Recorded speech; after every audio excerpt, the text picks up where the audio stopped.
Have you ever found a flight that looked cheap, then watched the price rise piece by piece before you could even check out? That happens to a lot of travelers over 60, and it is one reason flying can feel more expensive than it should. But here is what many people miss. Some of the best savings are not obvious, and one of them is easy enough to overlook that thousands of older travelers never even know it was there. In this video, we are going to fix that. So stay with me, because one small detail in the booking process could save you more than the cheap ticket ever will.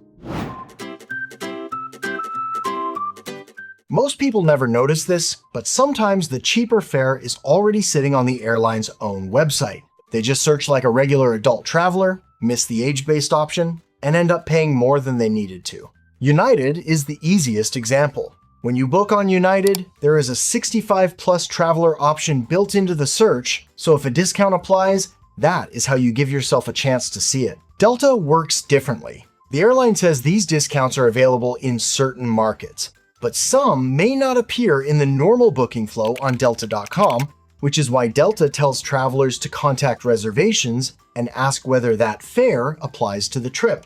Air France is more of a special case example for people who spend time flying within Europe. Its senior pass costs 49 euros a year and can offer up to 30% off, plus one checked bag and more flexible tickets, but only in the right situations, and you have to enter the pass number when booking. So the lesson in this part is simple. Always check beyond the standard search, because these discounts are often real, but they do not always show themselves unless you search the right way. And once you move beyond the ticket itself, that is where the next layer of savings can get even better.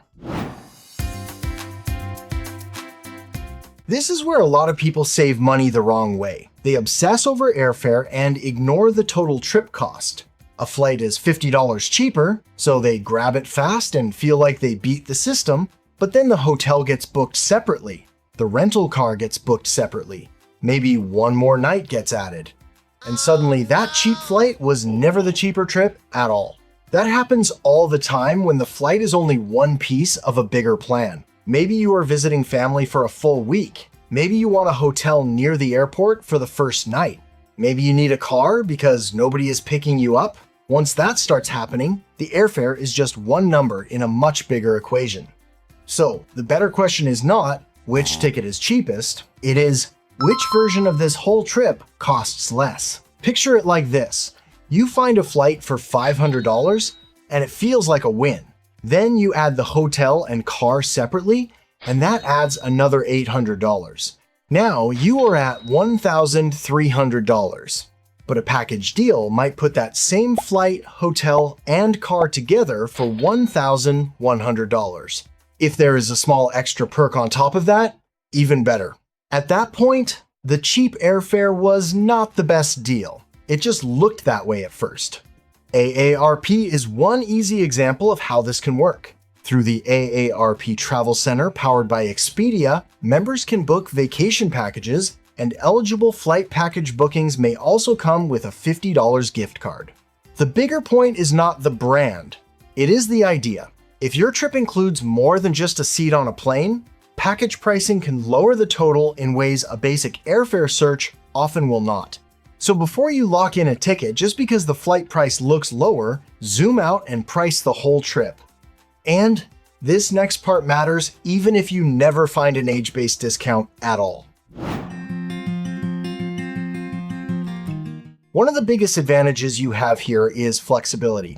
If you can fly on a Tuesday or Wednesday instead of over the weekend, that alone can change the price. Google's flight data has shown that Monday through Wednesday departures have often been about 13% cheaper than weekend flights. And just as important, midweek travel usually feels less hectic, which can make the whole day lighter from the start. Booking timing matters too, just not in the magic day to buy way people love to talk about. What usually helps more is giving yourself enough runway. For domestic trips, the lower price window has often landed roughly a month before departure, with better prices commonly showing up around 23 to 51 days out. For international trips, the pattern is even simpler. Earlier is usually better, with lower historical prices often appearing 49 days or more before departure. Then there is the non-stop question. Flights with a layover have been about 22% cheaper on average, which sounds great until you are the one rushing through an airport trying to make the second leg. Sometimes paying more for a non-stop is the smarter move, because avoiding a stressful connection can be worth more than the money you saved on paper. Then comes the part many people overlook until the day of travel, the built-in support that can make the airport itself a whole lot easier. Now, here is the part people do not usually think of as a money issue, until a rough airport day turns into a missed connection. Sometimes the expensive part is not the ticket. It is what happens when the airport itself becomes too much. A long walk to security turns into a slow check-in. A crowded gate turns into a stressful boarding rush. A connection that looked fine on paper suddenly feels a lot tighter in real life. And sometimes that kind of help saves money too, because missed connections and last-minute changes are where travel days get expensive fast. If extra assistance would make the trip more manageable for you, it is worth setting that up early. Delta says travelers can request wheelchair service, help moving through the airport, support during boarding and deplaning, and assistance with connections. And it notes that wheelchair service can be arranged in advance and used for connecting flights and other parts of the airport. That kind of support matters more than it sounds on paper. United also says travelers using wheelchair service or traveling with a disability can board first in pre-boarding. That may sound small, but it can change the entire feel of the trip. You are not getting swept into the crowd. You have time to get settled, put your things where they need to go, and sit down without that rushed, flustered feeling. And if a seat location would make the day less stressful, United has a separate accessible seating request process as well, and it helps to request that as early as you can. In real life, that can be more useful than hoping for some lucky upgrade, because a seat that works better for you can lower the odds of a stressful airport day turning into a costly one. The smart move here is simple. If support would help, ask for it before travel day, because the smoother the airport feels, the less likely you are to end up paying for problems that started with fatigue, confusion, or a connection that got away from you. And if you've ever used this kind of airport help, leave a comment and tell us how it went. It may help someone else feel a lot more confident about asking for it too.